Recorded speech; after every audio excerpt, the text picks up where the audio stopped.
Felicia Gallimore, against the odds, received the MBA at 22. She tells us how. Welcome to Profile. I'm Ian Boyne.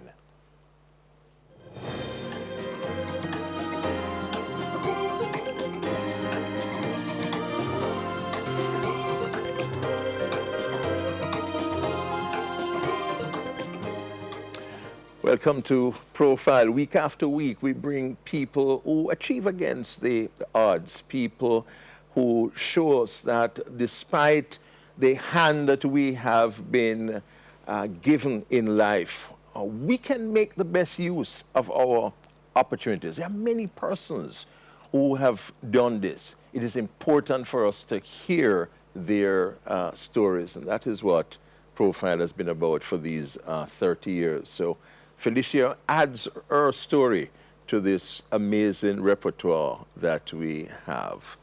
Good to have you on the show, Felicia. You achieved against the odds, and one of those painful things that you had to deal with was child sexual abuse. You were raped at 9. Just about how that affected you. Well, Ian, in spite of not having all the niceties in life at that age, I was fairly happy. I lived with my extended family. And I mean, even today I was recalling to my mother that one of my favorite memories were when we would just have boiled dumpling with just butter. As simple as that was, things were hard. And I mean, it would be Christmas for you if you got the butter dish and you were able to put that dumpling in there. Yes, and many persons take these things for granted, but that was a fun meal for me. So I was very happy. Yes, I didn't have textbooks in primary school, but I was very happy. However, on a dark, dark day, the trajectory of my life, it just changed because this one person decided that he was going to be cruel and he was going to give in to his baser instincts and defile a child. And this was somebody that you knew, that the family knew and trusted. Well, the situation was this. It's summer. And you know, typical Jamaican summer setting, you leave the children at home. And I was the eldest and far more mature beyond my age, to tell you, and he was doing work in the yard. Right. So because I would make the meals for my siblings, and he would come and get water and so on. So it was a typical day. He came to get water, and things happened from there. Yes. And unusually, though, you said you told your mother the same night, because usually victims in these circumstances keep that information to themselves, you know, bear all of that pain alone. But you told your mother. Yes, because you have to understand, my mother and I, we had this partnership relationship. She had me as a teenager. So and you were a teenager? Yes, product of a teenage home. My father wasn't there.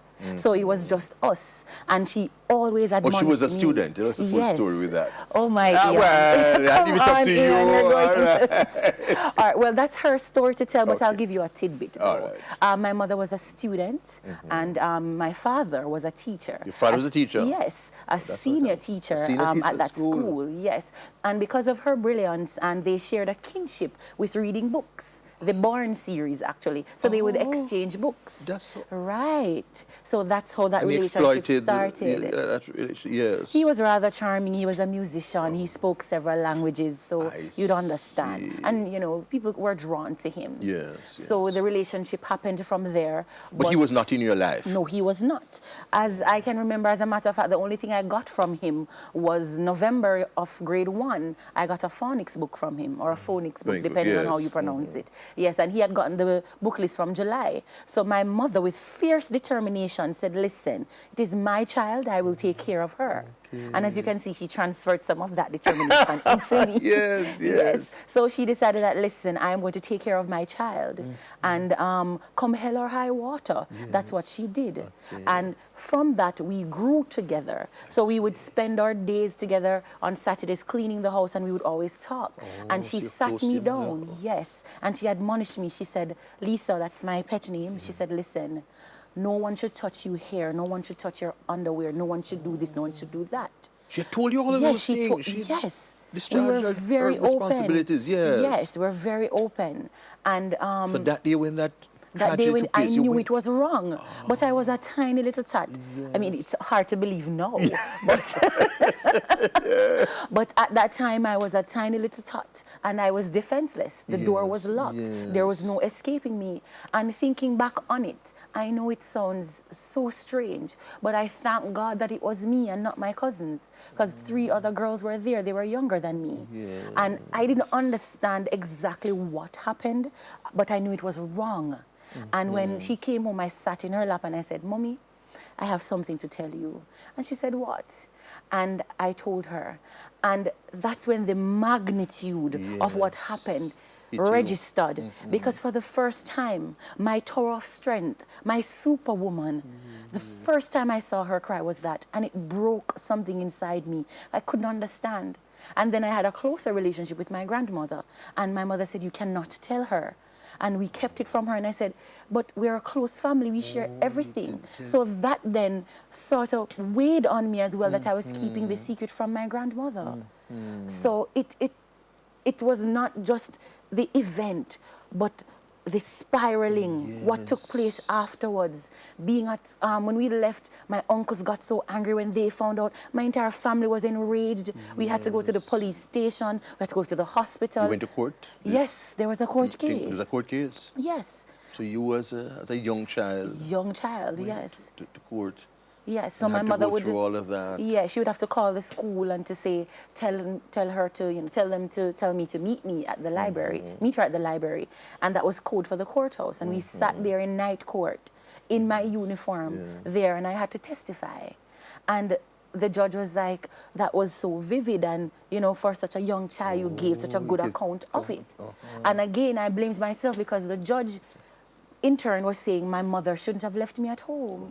So again, I felt another hurt, another pain, as if I'd betrayed my mother and as if I did something wrong. So there's so many ramifications. Yes, the domino effect, man.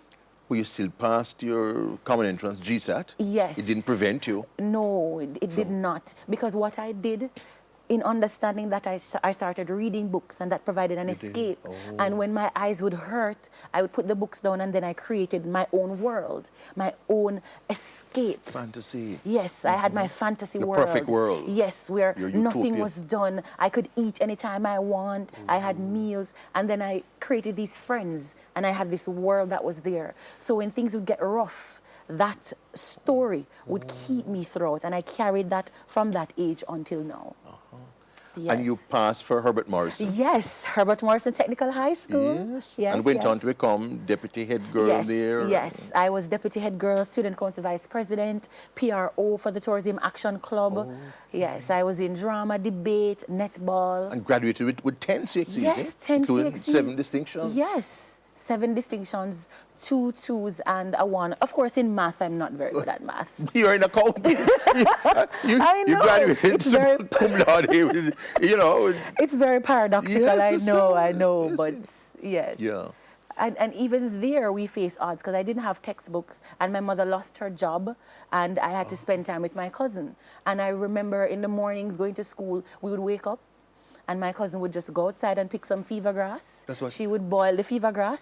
We had the cup of tea, and she walked me, and I got a taxi, went to school. Yes. And when I didn't have lunch, sometimes lunch money. No lunch money. I would read a John Grisham novel or a Daniel Steele, or I would just sit there daydreaming about my story that I was writing in my head. Yes. No wonder you have now produced your own novel. Yes. Ayer? Yes, ayer. Ayer. Yes. It's Spanish for yesterday. Yesterday. Yes. But we're talking about today with her nom de plume. Nom de plume. Yes. Veronique V. Yes. So Veronique. Talk about creating your own world, and escaping from this this world. Yeah. We're talking to Felicia Gallimore. She's telling her story. We take our first break on Profile.